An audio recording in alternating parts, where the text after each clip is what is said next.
എല്ലാവർക്കും നമസ്കാരം. ഇന്ന് നവരാത്രിയുടെ 4ാമത്തെ തിഥിയാണ്, ചതുർത്ഥി തിഥി. അപ്പോൾ ഇന്ന് കൂശ്മാണ്ഡ ദേവിയാണ് നമ്മൾ സ്തുതിക്കുന്നത്. ദേവിയെ കൂശ്മാണ്ഡ ഭാവത്തിൽ കണ്ടാണ് ഇന്ന് നമ്മൾ ആരാധിക്കുന്നത്, പൂജിക്കുന്നത്. അതേ ഭാവത്തിനെ ഉൾക്കൊണ്ടാണ് അതിന്റെ ഗുണങ്ങൾ എന്താണ്, അതിന്റെ സത്ത എന്താണ് എന്ന് മനസ്സിലാക്കേണ്ടത് ഈ തിഥിയിലാണ്. അപ്പോൾ ഒരു പ്രാർത്ഥനയോടുകൂടി നമുക്ക് തുടങ്ങാം. അജ്ഞാനതിമിരാന്ധസ്യ ജ്ഞാനാഞ്ജനശലാകയാ ചക്ഷുരുന്മീലിതം യേന തസ്മൈ ശ്രീ ഗുരവേ നമഃ. അരുണാരുണകല്ലോല കരുണാകലിതാത്മനേ നരാനുഗ്രഹരൂപായ ഗുരവേ കുസുമാഞ്ജലി. നരാനുഗ്രഹരൂപായ ഗുരവേ കുസുമാഞ്ജലി. സുരാസമ്പൂർണകലശം രുധിരപ്ലുതമേവ ച ദധാനാ ഹസ്തപദ്മാഭ്യാം കൂശ്മാണ്ഡാ ശുഭദാസ്തു മേ. കൂശ്മാണ്ഡാ ശുഭദാസ്തു മേ. സതീദേവിയിൽ തുടങ്ങി. സതീദേവിയുടെ ഇമോഷൻസ് എല്ലാം കാരണം സതീദേവി ജീവത്യാഗം ചെയ്തതിൽ നിന്ന് തുടങ്ങി. അവിടെ നിന്ന് നമ്മൾക്ക് വേണ്ടാത്ത ഇമോഷൻസിനെ എല്ലാം നമ്മൾ ഉപേക്ഷിക്കണമെന്ന് പറഞ്ഞത് തുടങ്ങി. ശരിയായിട്ടുള്ള ലക്ഷ്യത്തിലേക്ക് പോകാൻ പരിപൂർണയായ, ശുദ്ധയായ, പരിശുദ്ധയായ ഒരു പുത്രി രൂപം ഭാവിച്ച് ശൈലപുത്രിയിലേക്ക് ജന്മമെടുത്ത് അടുത്ത ശിവനിലേക്ക് പോയിക്കൊണ്ടിരിക്കുകയായിരുന്നു ബ്രഹ്മചാരിണി രൂപത്തില്. നമ്മളുടെ എയിമുകൾക്ക് വേണ്ടി നമ്മൾ പോകേണ്ട കാര്യങ്ങളെ പറ്റി പറഞ്ഞത്, ഏത് രീതിയിൽ, ഏത് പ്രവർത്തികളിലൂടെ, ഏത് മനസ്സോടുകൂടി, ഏത് ചിന്തയും വികാരത്തോടും വിചാരത്തോടും കൂടി നമ്മൾ ഒരു ലക്ഷ്യത്തിലേക്ക് പോകണമെന്ന് ബ്രഹ്മചാരിണിയിൽ നിന്ന് പഠിച്ച് അടുത്തത് ചന്ദ്രഖണ്ഡയായി വിവാഹത്തിന് തയ്യാറായി നീതിയെ സ്ഥാപിക്കുന്നതിന് വേണ്ടിയിട്ട്, അതുപോലെ ജീവിതത്തിൽ കൃത്യമായ ഡിസിഷൻസ് എടുക്കാൻ ധൈര്യം കാണിക്കേണ്ട കാര്യങ്ങൾ പറഞ്ഞു. അങ്ങനെ ശിവനെ വിവാഹവും കഴിച്ചു. അതുവരെ എത്തി. ഇനി അതിലും ഏറ്റവും പ്രധാനപ്പെട്ട, അതായത് എനിക്ക് പ്രത്യേകിച്ച് പറഞ്ഞു കഴിഞ്ഞാൽ മനസ്സിൽ ഭയങ്കരമായ സന്തോഷം തോന്നുന്ന ദേവിയുടെ ഭാവമാണ് കൂശ്മാണ്ഡ ദേവിയുടെ ഭാവം. കൂശ്മാണ്ഡ എന്ന് പറഞ്ഞാൽ ശിവനിൽ ദേവി ലയിച്ചു കഴിഞ്ഞു. ശിവനും, അതായത് പ്രകൃതിയും പുരുഷനും ലയിച്ചു കഴിയുമ്പോഴാണ് ഒരു സൃഷ്ടി ഉണ്ടാകുന്നത്. അത്രയും നാളും കഥയിലേക്ക് പോവുകയാണെങ്കിൽ അത്രയും കാലവും ശിവൻ സതിയില്ലാതെ, പാതിയില്ലാതെ ഭ്രാന്തമായിട്ടിരിക്കുന്ന ഒരു അവസ്ഥയിലായിരുന്നു. ഭൂമി എന്ന് പറയുന്നില്ല, പ്രപഞ്ചത്തിൽ പ്രത്യേകിച്ച് ഒരു സന്തോഷകരമായ കാര്യങ്ങളും ഇല്ല. പ്രപഞ്ചം ആകെ വളരെ ഡ്രൈ ആയ ഒരു അവസ്ഥ. ഒരു ആക്റ്റീവ് ആയിട്ടുള്ള കാര്യങ്ങൾ നടക്കുന്നില്ല. കാര്യം എന്തുകൊണ്ടാണ്? ഭഗവാൻ സതിയുടെ വിയോഗത്തിൽ ദുഃഖിതനായിരുന്നു. അദ്ദേഹം ശരിയായിട്ടുള്ള കർമ്മമണ്ഡലത്തിലേക്ക് പ്രവേശിക്കുന്നില്ല, ഒരു കാര്യത്തിനും വേണ്ടി നിൽക്കുന്നില്ല. പുരുഷൻ എന്നൊക്കെ പറയുന്ന കൺസെപ്റ്റിന്, പ്രകൃതി പുരുഷൻ എന്നൊക്കെ പറയുന്ന കൺസെപ്റ്റിനെ ഇങ്ങനെ ഒരു ചെറിയ സത്സംഗത്തിൽ പറഞ്ഞാൽ ഒതുക്കാൻ പറ്റാത്തതല്ലാത്തത് കൊണ്ട് മാത്രം അത് പറയുന്നില്ല. വളരെ വാസ്റ്റായിട്ടുള്ള വളരെ വലിയ കൺസെപ്റ്റുകളാണ് അതെല്ലാം. എന്നിരുന്നാലും ഒരു സൃഷ്ടിക്ക് വേണ്ട ഒരു കാര്യം ഉണ്ടാകാൻ, ഒരു പ്രപഞ്ചത്തിന്റെ നിലനിൽപ്പിന് ഒക്കെ പ്രകൃതിയുടെയും പുരുഷന്റെയും സംയോഗം ഉണ്ടാകണം എന്നാണ് നമ്മൾ മനസ്സിലാക്കേണ്ടത്. അപ്പൊ ശിവൻ, എല്ലാ പുരുഷ ഗുണങ്ങളോടും കൂടിയ ശിവൻ ഇരിക്കെ ദേവി ഇല്ലാത്തത് കൊണ്ട്, സതി ഇല്ലാത്തത് കാരണം വളരെ വിഷമിച്ചിരിക്കുന്ന ശിവന്റെ അവസ്ഥ കാരണം ഒരു കാര്യങ്ങളും നടക്കുന്നില്ല. അങ്ങനെ ഇരിക്കുകയാണ് എന്ത് പറ്റുന്നത്? ദേവി ശൈലപുത്രി ചന്ദ്രഘണ്ഠാ ദേവിയായി മാറി ശിവനെ കല്യാണവും കഴിച്ചു കഴിഞ്ഞു. അതിനുശേഷം അവര് പ്രകൃതി പുരുഷ സംയോഗം നടന്നു. പ്രകൃതി പുരുഷ സംയോഗം നടന്ന് അടുത്ത കൂഷ്മാണ്ഡാഭാവത്തിലേക്ക് കൺസീവ് ചെയ്യുക എന്നുള്ള രീതിയിൽ നമുക്ക് വേണമെങ്കിൽ പറയാം. കൺസീവ്ഡ് ആയ സ്റ്റേജ് ആണ് കൂഷ്മാണ്ഡാദേവി. കൂഷ്മാണ്ഡാദേവിയെ പറ്റി പറയുമ്പോൾ ദേവി സൂര്യമണ്ഡലത്തിലാണ് ഇരിക്കുന്നത് എന്നാണ് വർണ്ണിച്ചിരിക്കുന്നത്. സൂര്യമണ്ഡലത്തിൽ ഇരിക്കുക, സൂര്യദേവന്റെ ലോകത്ത് എല്ലാ പ്രഭയോടും കൂടി വിരാജിച്ചിരിക്കുന്ന ദേവിയെ നമ്മളൊന്ന് കണ്ണടച്ച് സങ്കല്പിച്ചു നോക്കൂ. സൂര്യമണ്ഡലത്തിൽ ഇരിക്കുന്ന ആളെ ഒന്ന് സങ്കല്പിച്ചു നോക്കൂ എങ്ങനെയാണെന്ന്. സൂര്യന്റെ എല്ലാ പ്രഭയും നിറഞ്ഞിരിക്കുന്ന ഒരവസ്ഥയിലാണ് ദേവി ഇരിക്കുന്നതെന്നാണ്. അവിടെ ഇരിക്കാൻ കഴിയുക എന്ന് പറയുന്നത് തന്നെ അത്രയും എനർജിയെ കയ്യിൽ സൂക്ഷിച്ചുകൊണ്ടിരിക്കുന്ന, അതായത് ഒരു പ്രപഞ്ചം ഉണ്ടാക്കാൻ വേണ്ടിയും തക്കതായ എനർജിയെ ഒരു അണ്ടത്തിൽ സൂക്ഷിക്കുന്ന. അപ്പൊ ഒന്ന് ആലോചിച്ച് നോക്കൂ, നമ്മളൊക്കെ എത്ര ചെറുതാണ്, നമ്മളെല്ലാവരും എത്രത്തോളം ചെറുതാണെന്നുള്ളത് ഈ ഭാവം ചിന്തിക്കുമ്പോൾ നമുക്ക് മനസ്സിലാവും. നമ്മളൊന്നും ഒന്നുമല്ല. ആ ദേവിയുടെ കൂഷ്മാണ്ഡ ഭാവത്തിനുള്ളിൽ ഇരിക്കുന്ന പ്രപഞ്ചത്തിന്റെ ഒരു ഭാഗം മാത്രമാണ്, അതിൽ ഏറ്റവും ചെറിയ കണങ്ങൾ മാത്രമാണ് നമ്മൾ ഓരോരുത്തരെന്ന് മനസ്സിലാവും. നമുക്ക് ഏറ്റവും ജീവിതത്തിൽ എത്ര താഴ്മയായിട്ട് എളിമയോടുകൂടി നിൽക്കണം എന്ന് നമ്മൾ ചിന്തിച്ചിട്ടും പറ്റുന്നില്ല എന്ന് തോന്നുന്നുണ്ടെങ്കിൽ, നമ്മുടെ ഓരോരുത്തരും ഓരോ കാര്യങ്ങളൊക്കെ ചെയ്യുമ്പോൾ ഞാൻ ചെയ്തില്ലായിരുന്നെങ്കിൽ കാണാമായിരുന്നു, അല്ലെങ്കിൽ ഞാൻ ഉണ്ടായിരുന്നെങ്കിൽ ഇതൊന്നും സംഭവിക്കില്ലായിരുന്നു, ഇത്ര കാര്യങ്ങളൊക്കെ നടന്നത് ഞാൻ കാരണമാണ് എന്നൊക്കെ ചിലപ്പോഴൊക്കെ തോന്നുമ്പോൾ ചില സമയത്ത് നമുക്കൊരു അടി തരും. ഇങ്ങനെയൊന്നും അല്ല, നീ വിചാരിച്ചത് കൊണ്ടും അല്ല ഇങ്ങനെയൊക്കെ സംഭവിച്ചത് എന്ന് മനസ്സിലാക്കിക്കാൻ കുറെ അവസരങ്ങൾ ഭഗവാൻ തരും, ദേവി തരും. അപ്പൊ അങ്ങനെ അവസരം തരുന്നതിന് മുന്നേ നമുക്കൊന്ന് ആലോചിക്കണമെങ്കിൽ ഈ കൂഷ്മാണ്ഡ ദേവിയുടെ ഭാവത്തിനെ മാത്രം ചിന്തിച്ചാൽ മതി. നമ്മൾ ആ ദേവിയുടെ അണ്ടത്തിനുള്ളിലുമാണ്, ഓവം സ്പേം എന്നൊക്കെ പറയുന്ന ബീജഭാവത്തിനും ഉള്ളിലാണ് നമ്മൾ ഓരോരുത്തരും. അത്ര ചെറുതാണ് നമ്മളെന്ന് ഒരു രീതിയിൽ ആ ഭാവത്തിനെ മനസ്സിലാക്കാം. പിന്നെ ഉള്ളത് ആദ്യമേ പറഞ്ഞല്ലോ, ഈ പ്രപഞ്ചത്തിനെ മൊത്തവും സൃഷ്ടിക്കാനും വേണ്ടിയുള്ള ഊർജത്തിനെ സംഭരിച്ചു വെച്ചിരിക്കുന്ന ആളാണ് കൂഷ്മാണ്ഡ ദേവി എന്ന്. അത്രയും പവർഫുൾ ആയ ഭാവം കൂഷ്മാണ്ഡ ദേവിക്ക് മാത്രമല്ല, നമ്മൾ ഓരോരുത്തർക്കും ഉള്ളിലുണ്ട്. നമ്മളിപ്പോ കുറച്ച് മെഡിക്കൽ സൈഡിൽ പറയുകയാണെങ്കിൽ, നമ്മളിൽ എല്ലാവരും, സ്ത്രീകളിലും പുരുഷന്മാരിലും ബീജരൂപമായിട്ടും അണ്ഡരൂപമായിട്ടും അടുത്ത സൃഷ്ടിക്ക് വേണ്ടിയുള്ള കാര്യങ്ങളുണ്ട്. അടുത്ത സൃഷ്ടി എന്ന് പറയുമ്പോൾ ഒരു കുഞ്ഞുണ്ടാവുക എന്നുള്ളതിൽ ഒതുക്കരുത്. അടുത്ത സൃഷ്ടി എന്ന് പറയുന്നത് നമ്മളുടെ സ്വാർത്ഥമായ രീതിയിലാണ് നമ്മൾ ഒരു കുഞ്ഞ് എന്നുള്ള കൺസെപ്റ്റിൽ പറയുന്നത്. അങ്ങനെയല്ല, നമ്മുടെ ഉള്ളിൽ ഒരു പ്രപഞ്ചത്തിന് വേണ്ടിയിട്ടുള്ള ഒരു ജീവനാണുള്ളത്. പ്രപഞ്ചത്തിന്റെ നേരത്തെ ഇന്നലെയൊക്കെ നമ്മൾ പറഞ്ഞ ഒരു സന്തുലിതാവസ്ഥയുണ്ടല്ലോ, ആ സന്തുലിതാവസ്ഥ നിലനിർത്താൻ ഉതകുന്ന തരത്തിലുള്ള ഒരു ജന്മത്തിനെ കൊടുക്കാനും മാത്രം തയ്യാറെടുക്കുന്ന അണ്ടവും ബീജവുമായിരിക്കണം നമ്മളുടെ ഓരോരുത്തരുടെയും ഉള്ളിൽ. ഇപ്പം ഈ കാര്യം ഒരു പക്ഷേ വിവാഹം കഴിഞ്ഞ കുഞ്ഞിനെ ജന്മം നൽകാൻ തയ്യാറാകുന്നവർക്ക് വേണ്ടിയിട്ടായിരിക്കാം ഈ ഒരു പാർട്ട് മാത്രം. ശ്രദ്ധിക്കാം, നമുക്ക് അങ്ങനെയുള്ളവർ നമ്മുടെ ചുറ്റിനുണ്ടെങ്കിൽ അവരോട് പറഞ്ഞു കൊടുക്കാം. ജസ്റ്റ് കല്യാണം കഴിയുമ്പോൾ എങ്ങനെയെങ്കിലും കുട്ടി ഉണ്ടാവുക എന്നുള്ള കൺസെപ്റ്റിലേക്ക് ആരും പോകരുത്. പ്ലാൻ ചെയ്ത് കുട്ടിയെ ഉണ്ടാക്കുക എന്നുള്ളൊരു രീതിയാണ് ഫാമിലി പ്ലാനിങ് എന്ന് പറയാറുണ്ട്. കുട്ടിയെ ഉണ്ടാകുന്നതിനെ നീട്ടിവെക്കുന്ന ഒരു കർമ്മത്തിനാണ് ഇപ്പോ ഫാമിലി പ്ലാനിങ് എന്നുള്ള ഓമന പേരിട്ട് പലപ്പോഴും പലയിടത്തും ഞങ്ങൾ പ്ലാനിങ്ങിലാണ് എന്ന് പറയാറുണ്ട്. ഒരു തരത്തിൽ നല്ലതാണ്, പ്രിപ്പയർഡ് ആയിട്ടായാൽ മതി. മാനസികമായിട്ട് മനസ്സുകൊണ്ട് അങ്ങനെ ഒരു കുഞ്ഞിന് ജന്മം നൽകാൻ പ്രിപ്പയർ ആയതിനു ശേഷം മാത്രം മതി. എല്ലാം അങ്ങ് സെറ്റിൽ ആയതിനു ശേഷമാക്കാം എന്നുള്ള ഒരു തെറ്റിദ്ധാരണയുണ്ട്. എന്താണ്, ജീവിതമൊക്കെ അടിച്ചു പൊളിച്ചതിന് ശേഷം ആവട്ടെ എന്നൊരു രീതിയും കൂടെ ഉണ്ട്. ശരിക്കും നമ്മളുടെയൊക്കെ ജന്മത്തിന് അടുത്ത പ്രപഞ്ചത്തിലേക്ക്, നമ്മുടെ റീപ്രൊഡക്റ്റീവ് സിസ്റ്റം ഈശ്വരൻ ഓരോ ശരീരത്തിലും തന്നിരിക്കുന്നത് തന്നെ ഈ പ്രപഞ്ചത്തെ നിലനിർത്തണം എന്നുള്ള അർത്ഥത്തിലാണ്.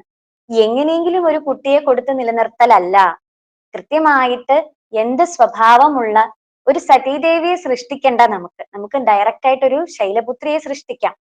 എല്ലാ ഇമോഷൻസും കൺട്രോൾ ചെയ്യാൻ കഴിയുന്ന, കൃത്യമായ ഉദ്ദേശങ്ങളോട് കൂടിയുള്ള, സത് ചിന്തകളുള്ള ഒരു കുഞ്ഞിനെ ഭൂമിക്കും നമുക്കും അവനും അല്ലെങ്കിൽ അവൾക്കും ഗുണകരമായിട്ടുള്ള സ്വഭാവമുള്ള, ഇത് മൂന്നും പ്രധാനമാണ് കേട്ടോ. അവനവന് സ്വന്തമായിട്ട് ഗുണം ഉണ്ടാവണം, അവന്റെ കുടുംബത്തിനും ഗുണം ഉണ്ടാവണം, ആ സമൂഹത്തിനും ഗുണം ഉണ്ടാവണം. ഇതിൽ ഏതെങ്കിലും ഒന്ന് പോയാലും നമ്മൾ പറയും, അയ്യോ, നമ്മൾ ആ കുഴപ്പം മാത്രമായിരിക്കും പ്രധാനമായിട്ടും കാണുന്നത്. ഈ സമൂഹത്തിന് ഗുണമുള്ള പല ആൾക്കാരും ചിലപ്പോൾ കുടുംബത്തിന് ഗുണം ഉണ്ടാവില്ല, അല്ലെങ്കിൽ അവനവന് ഗുണം ഉണ്ടാവില്ല. ഇനി അവനവന് ഗുണമുള്ള ആൾക്കാരാണെങ്കിൽ സമൂഹത്തിനും കുടുംബത്തിനും ഒക്കെ ദോഷകരമായിട്ടായിരിക്കും പ്രവർത്തിക്കുക. അപ്പൊ നമ്മുടെ മനസ്സായിരിക്കണം ഈ ബീജത്തിലേക്കും അണ്ടത്തിലേക്കും അത് പകർന്നു കൊടുക്കാൻ എങ്ങനെ ഈ ബീജവും അണ്ടവും സംയോഗിക്കുന്ന സമയത്ത് സംയോജിച്ച് ഒരു കുഞ്ഞാകുന്ന ഒരു പുതിയ ജന്മമാകുന്ന സമയത്ത് എങ്ങനെയുള്ള ആളായിരിക്കണമെന്ന് നമുക്കൊരു ചിന്ത ഉണ്ടാവണം.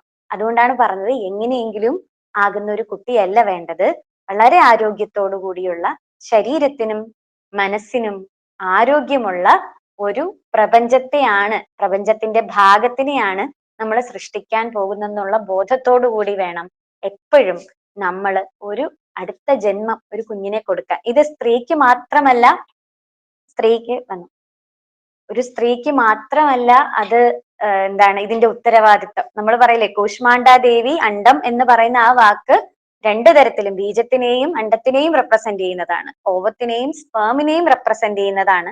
പുരുഷനും സ്ത്രീക്കും ഉള്ളിൽ സൃഷ്ടിയുടെ ഭാവമുണ്ട്. ആ സൃഷ്ടി എങ്ങനെ ആയിരിക്കണമെന്ന് നമുക്ക് നല്ല സച്ചിന്തകളിലൂടെ, നല്ല കാര്യങ്ങൾ ചിന്തിക്കുന്നതിലൂടെ, നല്ലത് പ്രവർത്തിക്കുന്നതിലൂടെ ഒക്കെ നമുക്ക് മനസ്സിലാക്കാം. ആയുർവേദപരമായിട്ടൊക്കെ പറയുകയാണെങ്കിൽ ഒരു കുഞ്ഞിന് ജന്മം നൽകുന്നതിന് മുമ്പ് പുരുഷന്റെ ബീജത്തിനും സ്ത്രീയുടെ അണ്ടത്തിനും കൃത്യമായ ആരോഗ്യം ഉണ്ടാവാൻ വേണ്ടിയുള്ള ഒത്തിരി ചികിത്സാക്രമങ്ങളും ആഹാരക്രമങ്ങളും ചര്യകളും ഒക്കെ പറയുന്നുണ്ട്. വലിയ വലിയ കാര്യങ്ങളൊന്നും ചിന്തിച്ചില്ല ചെയ്തില്ല എങ്കിലും അല്പം ഏറ്റവും മിനിമം മനസ്സ് സന്തോഷമായിരിക്കാൻ ശ്രമിക്കണം. അതിനൊരു അഗ്രി ഔഷധങ്ങൾ പറയുന്ന ഒരു ഭാഗമുണ്ട് ആയുർവേദ പുസ്തകങ്ങളിൽ. അഗ്രി ഔഷധങ്ങൾ പറയുന്നത് ഇന്നതിന് ഇന്നതാണ് അഗ്ര്യം, ഇന്നതിന് ഇന്ന സാധനമാണ് അഗ്രമായിട്ട് ഉപയോഗിക്കേണ്ടത്. അതിൽ ഒരു നല്ല ഗർഭത്തിന് ഏറ്റവും അഗ്രമായിട്ട് പറയുന്ന ഔഷധം എന്താണെന്ന് അറിയാമോ? നല്ല മനസ്സായിരിക്കണമെന്ന്. വളരെ ശാന്തമായ, സ്ട്രെസ് ഒന്നും ഇല്ലാത്ത, പ്രശ്നങ്ങളൊന്നും ഇല്ലാത്ത നല്ല ശാന്തമായ ഒരു മനസ്സ് ഉണ്ടായിരിക്കണമെങ്കിലേ നല്ല ഗർഭം ധരിക്കാൻ സാധിക്കുകയുള്ളൂ. ഇനി ഗർഭം ധരിച്ചാൽ മാത്രം പോരാ, ആ എന്താണ് കുഞ്ഞിന്റെ ജനനം വരെയുള്ള സമയവും ഗർഭം ധരിച്ചിരിക്കുന്ന സമയത്ത് അമ്മ ശരീരത്തിലാണ് ധരിച്ചിരിക്കുന്നതെങ്കിൽ അച്ഛൻ മനസ്സിലാണ് ധരിച്ചിരിക്കുന്നത്. അച്ഛന്റെ ശരീരത്തിൽ ഇല്ലെന്നേ ഉള്ളൂ. അമ്മയ്ക്ക് ഏൽക്കുന്ന ബുദ്ധിമുട്ടുകളും പ്രയാസങ്ങളും ഒക്കെ അച്ഛനും ഉണ്ട്. അച്ഛന്റെ മനസ്സിലും ആ പ്രയാസങ്ങളും ബുദ്ധിമുട്ടുകളും എല്ലാം ഉണ്ട്. അവർ രണ്ടുപേരും ഒരുമിച്ചാണ്. ഇപ്പോഴത്തെ ഒരു ട്രെൻഡ് ഉണ്ടല്ലോ, ചില സിനിമയിലൊക്കെ പറയുന്ന കേട്ടിട്ടില്ലേ, വി ആർ പ്രഗ്നന്റ് എന്നാണ് പറയാറ്. അത് നല്ലൊരു വാക്കാണ് കേട്ടോ. നമുക്ക് നല്ലത് എടുക്കാൻ പറ്റുന്ന സ്ഥലങ്ങളിൽ നിന്നൊക്കെ എടുക്കാം. ശരിയാണ്, ആ പ്രയോഗം നല്ലതാണ്. അച്ഛനും അമ്മയ്ക്കും ഒരുപോലെ ഗർഭകാലത്തും ഉത്തരവാദിത്തങ്ങൾ വരുന്ന ഒരു പ്രയോഗം തന്നെയാണ്. അപ്പൊ എങ്ങനെ ആ ഗർഭകാലവും ഈ പ്രപഞ്ചത്തിന് വേണ്ട ഉപയോഗമുള്ള ഒരു പാർട്ടിനെയാണ് കൊടുക്കുന്നത്, സൃഷ്ടിക്കുന്നത് എന്നുള്ള മനസ്സോടുകൂടി നല്ല ചിന്തയിൽ ഗർഭകാലവും കൊണ്ടുപോകാൻ കുഷ്മാണ്ഡ ദേവിയെ ഭജിക്കുന്ന സമയത്ത് നമുക്ക് ഓർക്കാം. ഇനി കുഞ്ഞിനെ ഉണ്ടാക്കുന്ന സൃഷ്ടി എന്നുള്ളത് അവിടെ ഇരിക്കട്ടെ. നമ്മുടെ എല്ലാവരുടെയും ഉള്ളിൽ സൃഷ്ടി, ക്രിയേറ്റ് ചെയ്യുക, ഉണ്ടാക്കുക, ഇത് നമ്മൾ ഒന്നുമല്ല എന്നൊക്കെ നമ്മൾ ചിന്തിക്കുന്ന സമയത്തും നമുക്ക് കൂഷ്മാണ്ഡ ദേവിയെ ഓർക്കാവുന്നതാണ്. കൂഷ്മാണ്ഡ ദേവിയുടെ ഭാവത്തിനെ ഓർക്കാവുന്നതാണ്. എപ്പോഴും നമ്മൾ മെഡിറ്റേറ്റ് ഒക്കെ ചെയ്യുന്ന സമയത്ത് ഓരോ രൂപങ്ങളെ മെഡിറ്റേറ്റ് ചെയ്യാൻ പറയില്ലേ, അതിൽ ഏറ്റവും പവർഫുള്ളായി നമുക്ക് ലൈഫിൽ വളരെ ക്രിയേറ്റീവ് ആയിട്ട് നിൽക്കാൻ, നമ്മുടെ ലൈഫിൽ എന്തും പ്രയോജനപ്രദമായിട്ടും എഫക്റ്റീവായിട്ടും ചെയ്തു പോകാൻ നമുക്ക് എന്തെങ്കിലും മെഡിറ്റേറ്റ് ചെയ്യണമെന്നുണ്ടെങ്കിൽ നമുക്ക് കൂഷ്മാണ്ഡ ദേവിയുടെ ആ രൂപത്തിനെ ഉറപ്പായിട്ട് മെഡിറ്റേറ്റ് ചെയ്യാവുന്നതാണ്. കാരണം ഇപ്പോ കഴിഞ്ഞ ദിവസം പറഞ്ഞല്ലോ, നമ്മുടെ മനസ്സിന്റെ ഓരോ ഭാവങ്ങളെ ആയിട്ടാണ് നമ്മൾ ദേവിമാരെ ഈ 9 ദിവസവും കാണുന്നതെന്ന്. അതിൽ ഏറ്റവും പവർഫുൾ ആയിട്ടുള്ള, എനർജറ്റിക് ആയിട്ടുള്ള, എനർജിയെ സേവ് ചെയ്ത് വെച്ചിരിക്കുന്ന ഒരു രൂപമാണ് കൂഷ്മാണ്ഡ ദേവി. ഈ ഊഷ്മ അണ്ട, ഇങ്ങനെയാണ് അതിനെ വേർതിരിച്ച് പറയുന്ന വാക്ക്. ചെറിയ രൂപത്തില് വളരെ ഊഷ്മ ഉള്ള, വളരെ വാമായിട്ടുള്ള ഒരു അണ്ടം. അണ്ടം എന്ന് പറഞ്ഞാൽ ഈ പറഞ്ഞ ഓവം നമ്മൾ സൂക്ഷിച്ചു വെച്ചിരിക്കുകയാണ്. എന്തിനെ? എനർജിയെ, ഊർജത്തിനെ. ഈ ഊർജം നമ്മുടെ ഉള്ളിലും ഇതുപോലെ നമ്മൾ അറിയാതെ സൂക്ഷിച്ചിരിക്കുകയാണ്. ഈ ഊർജം ഉപയോഗിച്ചുകൊണ്ട് നമുക്ക് എന്ത് വേണമെങ്കിലും ചെയ്യാം. എന്തും സൃഷ്ടിക്കാം. ആ വാക്കാണ് ശരി. നമ്മൾ മനുഷ്യർക്ക്, നമ്മൾ ഓരോരുത്തരെ എടുത്തു നോക്കുക, ഇപ്പൊ കേട്ടോണ്ടിരിക്കുന്ന ഓരോരുത്തരും ഉണ്ടാവും. നമ്മുടെ ഉള്ളിൽ ഈ പറഞ്ഞ പോലെ ഒരു ചെറിയ കണം അതിനകത്ത് കിടപ്പുണ്ട്. ഒരു വലിയ എനർജിയുടെ ഒരു ചെറിയ കണത്തിനെ നമ്മുടെ ഉള്ളിൽ സൂക്ഷിച്ചിട്ടുണ്ട്. ആ വലിയ പ്രഭാവലയത്തിൽ തന്നെയാണ് നമ്മൾ ഇരിക്കുന്നത്. നമ്മൾ തിരിച്ചറിയുന്നില്ല എന്നേ ഉള്ളൂ. ആ സൂര്യമണ്ഡലത്തിൽ ഇരിക്കുന്ന ദേവിയെ പറ്റി പറഞ്ഞതുപോലെ നമ്മളും ആ പ്രഭാവലയത്തോടു കൂടിയാണ് ഇരിക്കുന്നത്. പക്ഷെ നമ്മൾ അറിയുന്നില്ല. നമ്മൾ വേറെന്തോ കാര്യങ്ങളിൽ ഇടപെട്ട് നാളെ എന്ത് കറി ഉണ്ടാക്കണം, നാളെ ഓഫീസിൽ പോകുമ്പോൾ ബോസിന്റെ കാര്യത്തിൽ വായിൽ നിന്ന് എന്തൊക്കെ കേൾക്കണം, ഇങ്ങനെയുള്ള വളരെ താൽക്കാലികമായ കുറെ കാര്യങ്ങളിൽ പെട്ട് നിൽക്കുന്നത് കൊണ്ടാണ്. നമുക്ക് എന്തും സൃഷ്ടിക്കാം എന്ന് പറഞ്ഞില്ലേ, നമുക്ക് വഴക്കം ഉണ്ടാക്കാം, നമുക്ക് പ്രശ്നങ്ങളും സൃഷ്ടിക്കാം. ഇതൊക്കെ എളുപ്പമാണ്. പ്രശ്നങ്ങൾ സൃഷ്ടിക്കാൻ എളുപ്പമാണ്, വഴക്കുണ്ടാക്കാൻ എളുപ്പമാണ്, ഒച്ച കൂട്ടി ഒരു ബസ്സിനകത്ത് ഒരു സീൻ ക്രിയേറ്റ് ചെയ്യാൻ എളുപ്പമാണ്, അല്ലെങ്കിൽ ഒരു കല്യാണ മണ്ഡപത്തിൽ എന്തെങ്കിലും അലമ്പാക്കാൻ ഭയങ്കര എളുപ്പമാണ്. അങ്ങനെയുള്ള നെഗറ്റീവ് കാര്യങ്ങൾ ചെയ്യാൻ വളരെ വളരെ ഈസിയാണ്. നമ്മുടെ ഉള്ളിൽ ഊർജ്ജമുണ്ട്. അത് വളരെ സിമ്പിൾ ആയ കുഞ്ഞു കുഞ്ഞു ഓലപ്പടക്കം വിട്ട് നമ്മൾ പൊട്ടിക്കുന്നത് പോലെയാണ് ആ ഊർജ്ജത്തിനെ. അതേസമയം വലിയ വലിയ വലിയ കാര്യങ്ങളെ സൃഷ്ടിക്കാൻ പറ്റുന്ന തരത്തിലുള്ള ഊർജ്ജമാണ് ഉള്ളിലിരിക്കുന്നതെന്ന് നമ്മൾ ആരും തിരിച്ചറിയാതെ പോവുകയാണ്. അത് തിരിച്ചറിയുന്ന നിമിഷം ഉറപ്പായും എത്രയോ ഭയങ്കരമായ, അല്ലെങ്കിൽ ഭയങ്കരം എന്നുള്ള വാക്ക് ശരിയല്ല, എത്രയോ പവിത്രമായ, എത്രയോ ഗുണകരമായ, ഒത്തിരി വലിപ്പമുള്ള കാര്യങ്ങളെ സൃഷ്ടിക്കാൻ നമുക്ക് സാധിക്കും. എന്ത് സൃഷ്ടിക്കണമെന്ന് നമുക്ക് തീരുമാനിക്കാം. എന്ത് സൃഷ്ടിക്കണം? വഴക്കാണോ ഉണ്ടാക്കേണ്ടത്? ഗുണകരമല്ലാത്ത സംസാരങ്ങളാണോ നമ്മൾ ഉണ്ടാക്കേണ്ടത്? വെറുതെ എന്തെങ്കിലും ചെയ്ത് കളയുകയാണോ വേണ്ടത്? ഇതൊക്കെ നമുക്ക് തീരുമാനിക്കാം. അതെയോ പുതിയ ഒരു ഈ പ്രപഞ്ചത്തിന്റെ സൃഷ്ടിയുടെ ഒരു ഭാഗമാക്കിയിട്ട് എന്തെങ്കിലും നമ്മൾ ചെയ്യുകയാണോ വേണ്ടത്? നമ്മൾ മരിക്കുന്നതിന് മുന്നേ നമ്മുടേതായ ഒരു സിഗ്നേച്ചർ ഈ ഭൂമിയിൽ ഉണ്ടാവണം എന്നൊക്കെ വലിയ വലിയ ആൾക്കാർ പറഞ്ഞ് നമ്മൾ കേട്ടിട്ടില്ലേ? നമ്മുടെ എന്ത് സിഗ്നേച്ചർ ഉണ്ടാവണം എന്നുള്ളത് നമുക്ക് തീരുമാനിക്കാം. മരിച്ചു കിടക്കുമ്പോൾ ചിലരെ പറ്റി പറയില്ലേ, അയ്യോ അവൻ ഭയങ്കര കുടിയനായിരുന്നു, ഭയങ്കര പ്രശ്നമായിരുന്നു, പക്ഷെ പാവം മരിച്ചുപോയി. മരിക്കുമ്പോ എല്ലാരും നല്ലതാ പറയാ. എത്ര ക്രൂരനായാലും മരിച്ചു കിടക്കുമ്പോ നല്ലതായിരിക്കും അയാളെ പറ്റി പറയാ. പക്ഷെ അപ്പൊ പറയുന്നതിലല്ല, അവരാരും ചുറ്റിന് നിൽക്കുന്ന ആരെന്ത് പറയുന്നു എന്നതിൽ ഒരു കാര്യവുമില്ല. നമ്മൾ നമ്മളെ പറ്റി ഓരോ ദിവസവും വിലയിരുത്തുമ്പോൾ ഈ പറഞ്ഞ പോലെ ഈ വലിയ പ്രപഞ്ചത്തിനെ സൃഷ്ടിക്കാനും മാത്രമുള്ള ശക്തിയെ ഒതുക്കി ഉള്ളിൽ സൂക്ഷിച്ചിരിക്കുന്ന കൂഷ്മാണ്ഡാദേവിയെ പോലെ നമ്മളും അങ്ങനെ ആണെന്ന് മനസ്സിലാക്കണം. നമ്മുടെ ഉള്ളിലും ഇരിപ്പുണ്ട്. എന്ത് ചെയ്യണം, എന്ത് സൃഷ്ടിക്കണം, എന്തിലേക്ക് പോകണം, അതിനെന്ത് വേണം? നമുക്ക് കൃത്യമായിട്ടുള്ള മനഃശുദ്ധി ഉണ്ടായിരിക്കണം. മനഃശുദ്ധി, മൈൻഡിനെ ക്ലീൻ ചെയ്യേണ്ട കാര്യങ്ങളുണ്ട്, അത് ഉറപ്പായിട്ടും ഉണ്ടായിരിക്കണം. എങ്ങനെ ക്ലീൻ ചെയ്യണം? വേണ്ടാത്ത എന്തൊക്കെ കാര്യങ്ങൾ നമ്മുടെ ഉള്ളിലുണ്ടോ, നമ്മൾ സൂക്ഷിച്ചു വെച്ചിട്ടുണ്ടോ, അതിനെയെല്ലാം ഓരോ ദിവസം അഴുക്കായ തുണികളെ എടുത്ത് നമ്മൾ മറ്റേ വാഷിംഗ് മെഷീനിൽ കഴുകാനോ അല്ലെങ്കിൽ കൈകൊണ്ട് അലക്കി കഴുകാനോ എന്തിനെങ്കിലും മാറ്റിയിടുന്നത് പോലെ ഈ അഴുക്കുകളെ നുള്ളിപ്പെറുക്കി മാറ്റി വൃത്തിയാക്കാൻ നമുക്ക് പറ്റണം. കളയേണ്ട തീരെ മുഷിഞ്ഞ തുണിയാണ്, തീരെ അഴുക്കായതാണ്, ഒന്നിനും ഇനി കൊള്ളത്തില്ല എന്നുള്ള ചില തുണികൾ നമ്മൾ അങ്ങ് കളയില്ലേ? ഇനി എത്ര ഇടാൻ കൊള്ളാന്നുള്ളതായാലും ഭയങ്കര വൃത്തികേടായ തുണികളെ നമ്മൾ ഉപേക്ഷിക്കാറുണ്ട്. പല വസ്തുക്കളെയും നമ്മൾ ഉപേക്ഷിക്കാറുണ്ട്. അതുപോലെ കളയണം. നമ്മൾ ഈ വീട്ടില് ആക്രി വരുന്ന സമയത്ത് ആക്രി സാധനങ്ങളൊക്കെ എടുത്തോണ്ട് പോകാൻ ആൾക്കാർ വരുമ്പോ നമ്മളിങ്ങനെ കൂട്ടി കൂട്ടി കൂട്ടി വെച്ചേക്കും. ചില സാധനങ്ങളൊക്കെ ആക്രിക്ക് എടുത്ത് കൊടുത്തു വിടാറുണ്ട്. എന്നാലും ചിലതെടുത്ത് സൂക്ഷിച്ചു വെക്കും. അത് കളയാതെ അതിപ്പോ കളയണ്ട, അതെടുത്ത് മാറ്റണ്ട എന്ന് വിചാരിച്ച് നമ്മൾ എടുത്ത് സൂക്ഷിച്ചു വെക്കുന്ന കുറെ സാധനങ്ങളുണ്ട്. അതുപോലെ മനസ്സിന് ഒരു സ്വഭാവമുണ്ട്. ഇനി എത്ര കളയണം എന്ന് പറഞ്ഞാലും ചില കാര്യങ്ങൾ നമുക്ക് കളയാൻ പറ്റാറില്ല.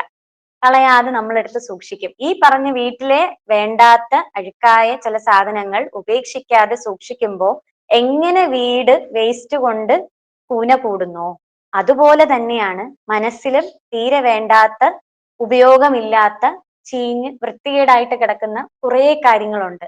അതിനെ ഉപേക്ഷിക്കാൻ നമ്മൾ വളരെ ശ്രമകരം ആണ് ആ കാര്യം. ചിലപ്പോൾ ചിലത് പറ്റില്ല.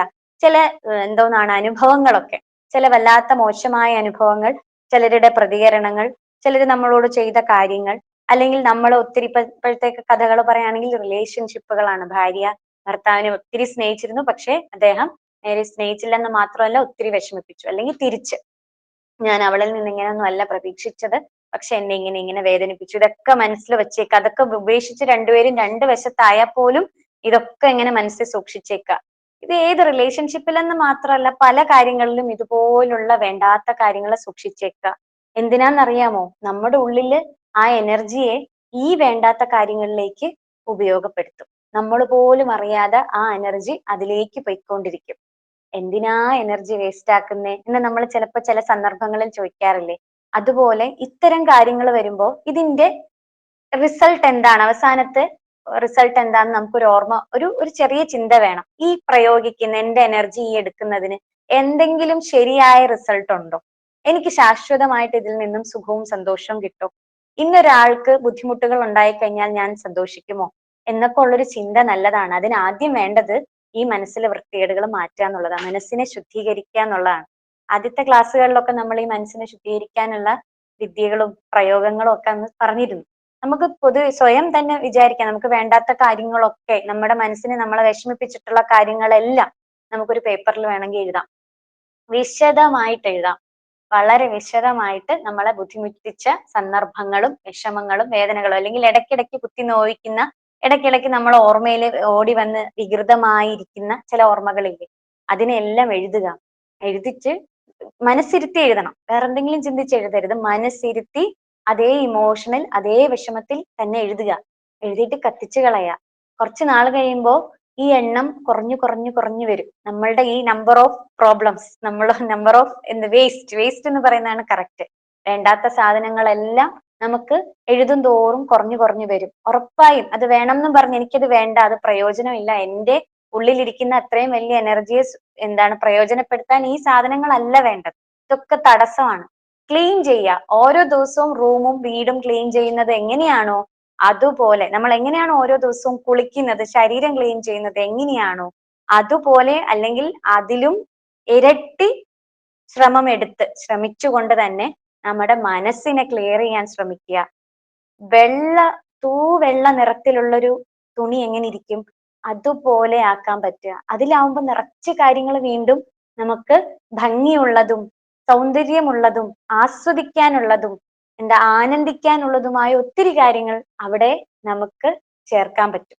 വേണ്ടാത്തതിനെ എല്ലാം കളഞ്ഞ്, അഴുക്കൊക്കെ കളഞ്ഞ് വൃത്തിയാക്കിയാലേ ഇത് പറ്റൂ. അഴുക്കിന്റെ പുറത്തിനി നമ്മൾ എത്ര സൗന്ദര്യമുള്ള സാധനം എഴുതിയാലും കാണാൻ പോലും പറ്റില്ല. ആർക്ക്? നമുക്ക് കാണുന്ന കാര്യമാണ് പറയുന്നത്, വേറൊരാൾക്കും അല്ല. നമ്മൾ കാണുന്നുണ്ടോ എന്നുള്ള കാര്യമാണ്, നമ്മൾ ആസ്വദിക്കുന്നുണ്ടോ എന്നുള്ള കാര്യമാണ്. പെട്ടെന്ന് ഒരു ദിവസം പറ്റില്ല, ഉറപ്പാണ്. പക്ഷേ പതുക്കെ പതുക്കെ പതുക്കെ നമ്മൾ ഇത് ശീലിച്ചു വന്നാൽ ഉറപ്പായിട്ടും നമ്മുടെ മനസ്സിലെ അഴുക്കുകൾ മാറി നമുക്ക് വേണ്ട കാര്യങ്ങൾ അവിടെ തെളിഞ്ഞു തുടങ്ങും. നമ്മുടെ ജന്മം എന്തിനാണ് എന്നുള്ളൊരു വ്യക്തത നമുക്ക് വരും. കൂടാതെ നമ്മുടെ ഉള്ളിലുള്ള ആ എനർജിയെ, ചെറിയ കണമായിട്ടിരിക്കുന്ന ആ എനർജിയെ എന്ത് സൃഷ്ടിക്ക് വേണ്ടി പ്രയോജനപ്പെടുത്തണം എന്നുള്ള ബോധവും നമുക്ക് ഉറപ്പായിട്ടും ഉണ്ടാവും. കൂശ്മാണ്ഡ ദേവിയെ ഭജിക്കുന്നതിലൂടെ, ആദ്യം പറഞ്ഞതുപോലെ കൂശ്മാണ്ഡ ദേവിയുടെ ഇരിക്കുന്ന സ്ഥലം, ദേവിയുടെ മണ്ഡലം എന്ന് പറയുന്നത് സൂര്യമണ്ഡലമാണെന്ന് പറഞ്ഞു. സൂര്യന്റെ പ്രത്യേകത എല്ലാവർക്കും അറിയാലോ, ഏറ്റവും കൂടുതൽ എനർജി എന്ന് പറയുന്നത്, ഏറ്റവും എനർജിയുടെ അങ്ങ് അൾട്ടിമേറ്റ് എന്ന് പറയാൻ പറ്റുന്നത് സൂര്യനാണ്. അതുപോലെ സൂര്യന് മറ്റൊരു കഴിവുമുണ്ട്. നമ്മൾ വെയിലത്ത് വെച്ചാണല്ലേ പലതും ശുദ്ധീകരിക്കുക. വെയിലത്ത് വെച്ച് അതിന്റെ അണുക്കളെല്ലാം അണുനാശനം സംഭവിപ്പിക്കാൻ വെയിലത്തിൽ വെക്കുക. അതും അതിന്റെ ഒരു പ്രതീകം തന്നെയാണ്. സൂര്യനെ പോലെ ഇത്രയും തിളച്ചു നിൽക്കുന്ന ഒരു പവറിലാണ് അവിടെ കൂശ്മാണ്ഡ ദേവി ഇരിക്കുന്നത്. അത് മാത്രമല്ല, ദേവിയുടെ 8 കൈകളിലും 8 കാര്യങ്ങളുണ്ട്, 8 ആയുധങ്ങളും കമണ്ടലവും ഒക്കെ കാര്യങ്ങൾ പറയുന്നു. അതായത് മൾട്ടിപ്പിൾ ആയിട്ടുള്ള പല കാര്യങ്ങളും നമുക്ക് അതിനകത്ത് കാണാം. നമ്മുടെ കഴിവുകളെയാണ് ആ കാണിക്കുന്നത്. നമുക്ക് ഇത്രയും കഴിവുകളുണ്ട്. റെസിസ്റ്റ് ചെയ്യേണ്ടടുത്ത് റെസിസ്റ്റ് ചെയ്യാൻ അറിയാം, പ്രതികരിക്കേണ്ട സമയത്ത് പ്രതികരിക്കാൻ അറിയാം, ശാന്തമായിട്ടിരിക്കേണ്ട സ്ഥലത്ത് ശാന്തമായിട്ടിരിക്കാൻ അറിയാം, നമ്മളെ സന്തോഷിപ്പിക്കേണ്ട സ്ഥലങ്ങളിൽ അതിനുള്ള കാര്യങ്ങൾ ചെയ്യാൻ നമുക്കറിയാം. ഇങ്ങനെ നമുക്ക് വെറൈറ്റി ആയിട്ടുള്ള കഴിവുകളുണ്ട് എന്ന് കാണിക്കുന്നതാണ് ഈ പല കൈകളും. നമ്മൾ സീരിയലുകളൊക്കെ, പണ്ടത്തെ സീരിയല്, രാമായണത്തിന്റെയും മഹാഭാരതത്തിന്റെ ഒക്കെ സീരിയൽ കാണുമ്പോൾ എനിക്ക് വലിയ സംശയം ഉണ്ടായിരുന്നു. അതിനകത്ത് മുഴുവൻ കൈയൊക്കെ വെച്ചിട്ടാണ്, അവിടെ ഇവിടെയൊക്കെ ഓരോ കൈ എക്സ്ട്രാ ഫിറ്റ് ചെയ്തേക്കും. അപ്പൊ ഞാൻ ചോദിക്കും, ദൈവങ്ങൾ ഇത്രയും കൈകളും കൊണ്ട് ഇങ്ങനെ നടക്കുന്നത് ഭയങ്കര പാടല്ലേ എന്നൊക്കെ കുട്ടിയായിരുന്നപ്പോ ചോദിച്ചിരുന്നു. ശരിക്കും പാടല്ലേ? അത് ശരിക്കും ഒരു റെപ്രസെന്റേഷൻ ആണ്. അത് ആ പറയുന്ന സങ്കല്പത്തിന് എന്തൊക്കെ കഴിവുകളാണ്, എന്തൊക്കെ ഭാവങ്ങളാണ് ഒറ്റ സങ്കല്പത്തിനകത്തിരിക്കുന്നത് എന്നുള്ള റെപ്രസെന്റേഷൻ ആണ് അത്രയും കൈകൾ എന്ന് പറയുന്നത്. ആ കൈകളെ റെപ്രസെന്റ് ചെയ്ത് എഴുതിയിരുന്നത് വരപ്പിലേക്ക് മാറിയപ്പോഴത്തേക്കും കൈകൾ ഇങ്ങനെ ഇരിക്കുന്നത് വരയ്ക്കാൻ തുടങ്ങി. പിന്നെ അത് സീരിയലിലേക്ക് വന്നപ്പോൾ ഒട്ടിപ്പായി മാറി. ഇങ്ങനെയാണ് ഇത്. ഇപ്പോഴത്തെ കുട്ടികൾക്ക് അത് എന്താന്ന് പോലും മനസ്സിലാവാത്ത വിധത്തിൽ, അല്ലെങ്കിൽ കുറച്ച് പരിഹസിക്കാൻ വേണ്ടി മാത്രമുള്ള കാര്യങ്ങളായി മാറിയത്. ഒരിക്കലും അങ്ങനെയല്ല. ഈ 8 കൈകളും 8 സാധനങ്ങളും ഉണ്ടെങ്കിൽ ആ പറഞ്ഞ ഭാവത്തിനുള്ള കഴിവുകളെയാണ് കാണിക്കുന്നത്. നമുക്കും ഇത് തന്നെയാണ്. ഇപ്പോഴത്തെ വിമൻസ് ഡേക്കൊക്കെ കാണിക്കാറില്ലേ, ദേവിയുടെ രൂപത്തിന് പകരം ഒരു സ്ത്രീയൊക്കെ നിർത്തിയിട്ട്, എന്ന് വെച്ചാൽ സാധാരണ ഒരു വീട്ടമ്മയെ നിർത്തിയിട്ട് ചൂലുണ്ട്, മറ്റേ കുട്ടിയെ പഠിപ്പിക്കേണ്ട സാധനമുണ്ട്, കുട്ടിയുടെ ബാഗ് ഉണ്ട്, പാൽക്കുപ്പിയുണ്ട്, പാത്രം കഴുകാനുള്ള ഡിഷ് വാഷ് സംഭവങ്ങളെല്ലാം ഉണ്ട്, ഇങ്ങനെയൊക്കെ നിർത്തിയേക്കില്ല. അത്രയും ജോലികളുണ്ട് എന്ന് കാണിക്കുന്നതാണ്. അതിന് ഇപ്പോഴത്തെ ഒരു വനിതാ ദിനവുമായി ബന്ധപ്പെട്ട് വന്ന ഒരു പോസ്റ്ററിലൊക്കെ ഉണ്ടായിരുന്നത്. ഇത് തന്നെയാണ് നമ്മുടെ മനസ്സിനുള്ള കഴിവുകളെ ആ കാണിച്ചത് മുഴുവൻ. അതാരും വരയ്ക്കുന്നില്ല, അതാരും കാണുന്നുമില്ല. ഒരേ സമയം പ്രൊഫഷൻ കൊണ്ടുപോകാൻ പറ്റുക, ഒരേ സമയം ഫാമിലിയെ കൊണ്ടുപോകാൻ പറ്റുക, നമ്മുടേതായ പാഷൻ എന്തെങ്കിലും ഉണ്ടെങ്കിൽ അതിനെ ആസ്വദിക്കാൻ പറ്റുക, നമ്മളോട് ചേർന്നിരിക്കുന്ന, നമ്മളെ ആശ്രയിച്ചിരിക്കുന്ന ആൾക്കാരുണ്ടെങ്കിൽ അവർക്ക് സന്തോഷം കൊടുക്കാൻ പറ്റുക, സമൂഹത്തിന് നല്ലത് ചെയ്യാൻ പറ്റുക, നമ്മൾ സ്വന്തമായിട്ട് നമ്മുടേതായ വിജയങ്ങളെ കണ്ടെത്തി മുന്നോട്ട് പൊയ്ക്കൊണ്ടിരിക്കാൻ പറ്റുക. ഇതിൽ ഏറ്റവും പ്രധാനപ്പെട്ട ഒരു കാര്യം ഞാൻ പറഞ്ഞോട്ടെ, ആരെയും മനഃപൂർവ്വമായിട്ട് ഉപദ്രവിക്കാതിരിക്കുക. നമ്മൾ ഓക്കെ ആയാൽ നമുക്ക് ആരെയും ഉപദ്രവിക്കേണ്ടി വരൂല. പക്ഷെ ആരെങ്കിലും ഉപദ്രവിക്കാൻ വന്നാൽ റെസിസ്റ്റ് ചെയ്യാൻ നമുക്ക് അറിഞ്ഞിരിക്കണം. അവരൊന്നും ചെയ്യണ്ട, അവരൊന്നും ഉപദ്രവിക്കേണ്ട ആവശ്യം വരുന്നില്ല, റെസിസ്റ്റ് ചെയ്യാൻ അറിഞ്ഞിരിക്കണം. അത് തന്നെയാണ് ആയുധങ്ങൾ ദേവിയുടെ കയ്യിൽ. ദേവിക്ക് അഷ്ടസിദ്ധികളും കൊടുക്കാനുള്ള, അഷ്ടസിദ്ധി ലഭിക്കും എന്നാണ് കൂഷ്മാണ്ഡ ദേവിയെ ഭജിക്കുന്നവർക്ക് അഷ്ടസിദ്ധിയും ലഭിക്കുന്നു, 9 നിധികളും ലഭിക്കുന്നു എന്നൊക്കെയാണ് ഫലശ്രുതികൾ പറഞ്ഞിരിക്കുന്നത്.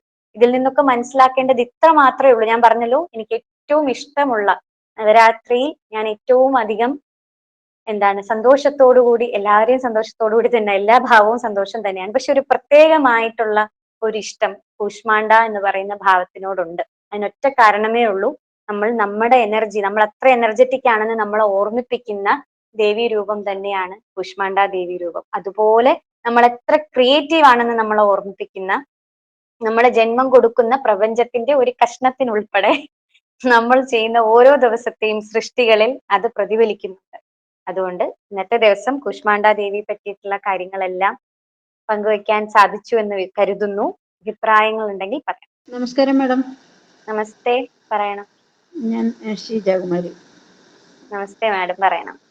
ഞാൻ ശരിക്കും ആസ്വദിക്കുകയായിരുന്നു. വളരെ സ്ഫുടമായിട്ട്, വളരെ ലളിതമായിട്ട് ആ കൂഷ്മാണ്ഡ ദേവിയുടെ മഹത്വം എല്ലാം ഇത്രയും വിശദമായിട്ട് ഞങ്ങൾക്ക് പറഞ്ഞു തരുന്നത്. ഞങ്ങളുടെ മോളുടെ പ്രായമുള്ള കുട്ടിയാണെങ്കിൽ കൂടി ഇത്രയും നന്നായി ഇത് പറഞ്ഞു തരുന്നത് ഞാനങ്ങ് ശരിക്കും ആസ്വദിക്കായിരുന്നു. ഇത്തരത്തിലുള്ള അറിവുകൾ വാസ്തവത്തിൽ ഞങ്ങൾക്ക് ഇതുവരെയും ലഭ്യമായിട്ടില്ല. പേര് ആ ദേവിയെ പ്രാർത്ഥിക്കേണ്ടുന്ന ഒരു ശ്ലോകം, അങ്ങനെ എന്തെങ്കിലും മന്ത്രശ്ലോകം അങ്ങനെയൊക്കെ മാത്രമേ കിട്ടിയിരുന്നുള്ളൂ. അത് നമ്മുടെ ജീവിതമായിട്ട് ബന്ധപ്പെടുത്തിക്കൊണ്ട് എങ്ങനെ നമുക്ക് ആ ഒരു ദേവീ സങ്കല്പത്തിനെ നമുക്ക് മനസ്സിലേക്ക് ആവാഹിക്കാം എന്നുള്ളതിനെക്കുറിച്ച് ഇപ്പോൾ ഡോക്ടർ ആര്യ പറഞ്ഞപ്പം ആണ് ഞങ്ങൾക്ക് ശരിക്കും മനസ്സിലാക്കുന്നത്. എന്നെ സംബന്ധിച്ചിടത്തോളം അതൊരു പുതിയ അറിവും അതുപോലെ തന്നെ ഒരു പുതിയ വിജ്ഞാനവും എന്ന് തന്നെ പറയാം. എന്താ മനസ്സിനെ അങ്ങ് ഒന്ന് റിഫൈൻ ചെയ്യുന്നതിന് വേണ്ടിയിട്ടുള്ളൊരു പ്രോബ് ശരിക്കും കിട്ടിയിരുന്നു. വളരെ സന്തോഷം മോളെ, വളരെ സന്തോഷം. ഇനി ഒരുപാട് ലോകോപകാരപ്രദമായ രീതിയിൽ പ്രവർത്തിക്കുന്നതിന് വേണ്ടിയിട്ട് മോൾക്കും ഡോക്ടർ അർജുനും കഴിയട്ടെ എന്ന് ആശംസിക്കുന്നു. All the best.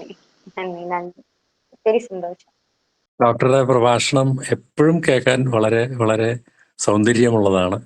കാരണം അതിൽ കാതൽ മാത്രമേ ഉള്ളൂ, അതിൽ ആവശ്യമില്ലാത്ത യാതൊന്നുമില്ല. അങ്ങനെ നല്ല കാച്ചി കുറുക്കി ആ രസം മാത്രമാണ് ഞങ്ങളെ കൊണ്ട് വിപതി കുടിപ്പിക്കുന്നത്. അതിന് എത്ര നമസ്കരിച്ചാലും മതിയാവില്ല. ഞങ്ങളുടെ നമസ്കാരം ഡോക്ടർ അർജുനും ഡോക്ടർ ആയിരിക്കും. പിന്നെ ഇന്ന് പറഞ്ഞ വിഷയത്തെക്കുറിച്ച് മനസ്സിൽ ഊന്നിക്കൊണ്ടുള്ള ആ പ്രഭാഷണം അത് വളരെ ശരിയായിട്ടുള്ളൊരു കാര്യമായിട്ട് എനിക്ക് തോന്നി. കാരണം നമ്മളുടെ എല്ലാ കർമ്മത്തിൻ്റെയും അണ്ടവും ബീജവും ഇരിക്കുന്നത് നമ്മുടെ മനസ്സിലാണ്. അത് നല്ല കർമ്മമായി തീരണോ ചീത്ത കർമ്മമായി തീരണോ എന്ന് തീരുമാനിക്കേണ്ടത് നമ്മൾ തന്നെയാണ്. നമ്മളുടെ മനസ്സ് പരിശുദ്ധമായാൽ, അല്ലെങ്കിൽ മനസ്സ് ബലമുള്ളതായാൽ മാത്രമേ സൽക്കർമ്മങ്ങൾ അല്ലെങ്കിൽ നല്ല കർമ്മങ്ങൾ ചെയ്യാൻ നമുക്ക് സാധിക്കുള്ളൂ. അല്ലെങ്കിൽ നമ്മൾ ചെയ്യുന്ന കർമ്മം എപ്പോഴും വൈകല്യമുള്ളതായി തീരും. അപ്പോൾ ആ മനസ്സിൽ എത്രമാത്രം ഇങ്ങനത്തെ കർമ്മങ്ങൾ ഉത്ഭവിക്കുന്നു എന്നും അതിനെന്തൊക്കെ പ്രിക്കോഷൻസ്, എന്തൊക്കെ ശ്രദ്ധ, എന്തൊക്കെ നമ്മൾ നേടിയെടുക്കണമെന്നും ഈ ദിവസങ്ങളിലൊക്കെ പറഞ്ഞു വന്നത് അതൊക്കെ തന്നെയാണ്. വളരെ വളരെ വളരെ ഉപകാരപ്രദമാണ്. ഇത്തരം പ്രഭാഷണം മുന്നോട്ട് പോകാൻ ഭഗവാന്റെ അനുഗ്രഹം നിങ്ങൾക്ക് രണ്ടുപേർക്കും ഉണ്ടാകട്ടെ. ഈശ്വര നന്ദി. നമസ്തേ. നന്നായിരുന്നു പ്രഭാഷണം, വളരെ നന്നായിരുന്നു. ഇപ്പൊ ഞങ്ങൾക്കും ഇപ്പൊ രണ്ടാമതൊരു കുട്ടി ഉണ്ടായിരിക്കുന്ന സമയമാണ്. കുട്ടിക്ക് 6 മാസമാണ്. പക്ഷെ ഞങ്ങൾ ഒരുപാട് പ്രിപ്പറേഷൻ ചെയ്തു. നിങ്ങൾ ഈ പറഞ്ഞതൊക്കെ പുണ്യകീർത്തി ഞാൻ ഒരുപാട് ആണ്. അപ്പൊ ഞങ്ങൾക്കൊരു പെൺകുട്ടി വേണം തന്നെ ഉണ്ടായിരുന്നു. ഞങ്ങൾ അതിനു മുമ്പ് പേരിട്ടു, പ്രഗ്നന്റ് ആയപ്പോൾ പേരിട്ടു. അപ്പൊ ഞങ്ങൾ ഇതിനു മുമ്പ് പഞ്ചകർമ്മയൊക്കെ ചെയ്തു കൺസീവ് ചെയ്യുന്നതിന് മുമ്പ്. അങ്ങനെ ഒരുപാട് സ്റ്റെപ്പുകൾ ഞങ്ങള് പാസ് ചെയ്തു. പിന്നെ കുട്ടി പ്രഗ്നന്റ് ആയിരുന്ന സമയത്ത് ഞങ്ങൾ രണ്ടുപേരും കമ്മ്യൂണിക്കേറ്റ് ചെയ്യായിരുന്നു കുട്ടിയോട്. പ്രഗ്നന്റ് ഗർഭത്തിലിരിക്കുമ്പോ തന്നെ കഥകൾ പറയുമായിരുന്നു. അപ്പൊ ഞങ്ങള് വളരെ അവയർനെസ്സോടുകൂടിയാണ് ആ ഒരു സമയം പാസ് ചെയ്തത്. അപ്പൊ നമുക്ക് എങ്ങനെ വേണം അങ്ങനത്തെ ഒരു കുട്ടീനെ കിട്ടിയെന്ന് പറയാം. ആള് ഒരു ശബ്ദം ഉണ്ടാക്കില്ല, അതപ്പൊ ഉറങ്ങി, ഒരു വാശിയില്ല, അങ്ങനെ ശബ്ദങ്ങളൊന്നും ഉണ്ടാക്കില്ല. ഒരു വെടി പൊട്ടിയാൽ പോലും ആള് പതുക്കെ ഒന്ന് നോക്കും, വളരെ സ്ലോ ആണ്. അപ്പൊ നമുക്കൊരു നമ്മുടെ ഉള്ളിൽ ഒരു ഭയങ്കര ശാന്തതയാണ്. അപ്പൊ ഞാൻ ഈ ഒരു ടോപ്പിക് വന്നപ്പോ പെട്ടെന്ന് ഞാനൊരു കഴിഞ്ഞൊരു 1.5 വർഷമായിട്ട് ഞങ്ങൾ പാസ് ചെയ്തൊരു ജേർണി ഉണ്ട്. വളരെ നന്നായിരുന്നു, അടിപൊളിയായിരുന്നു, വളരെ അവയർനെസ് ആയിരുന്നു. അപ്പൊ അത് ഞാൻ പെട്ടെന്ന് റീകോൾ ചെയ്ത് പോയി ക്ലാസ്സിൽ.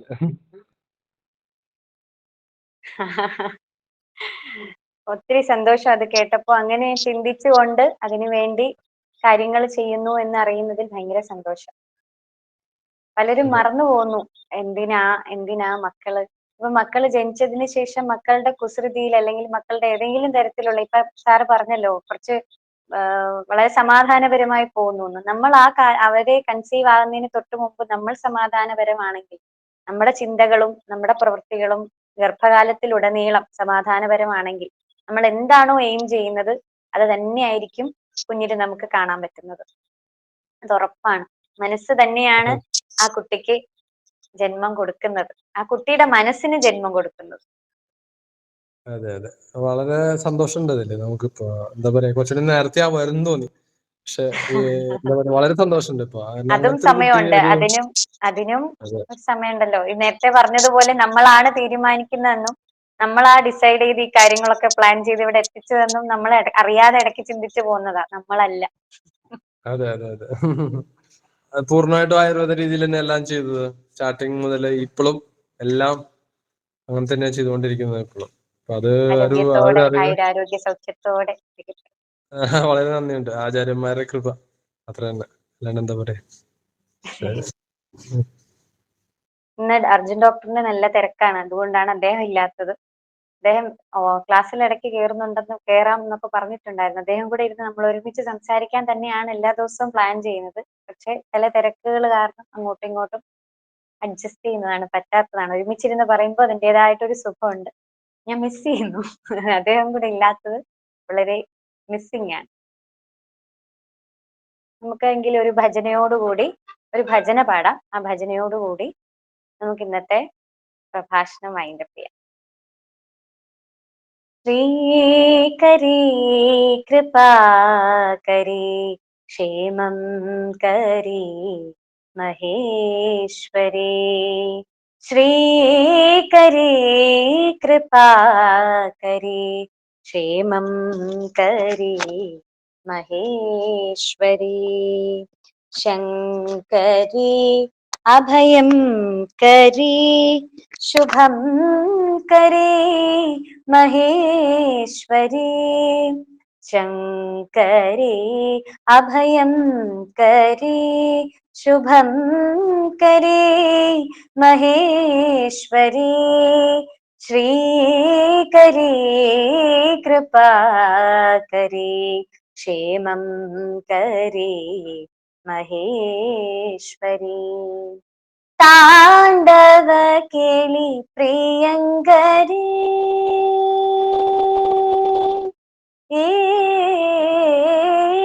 താണ്ഡവ കേളി പ്രിയങ്കരി, ഭൈരവി അഭയം കരി താണ്ഡവ കേളി പ്രിയങ്കരി, ഭൈരവി അഭയം കരി, സർവേശ്വരി സുന്ദരി കൃപാമയി മഹേശ്വരി, സർവേശ്വരി സുന്ദരി കൃപാമയി മഹേശ്വരി, ശ്രീകരി കൃപാകരി ക്ഷേമം കരി മഹേശ്വരി.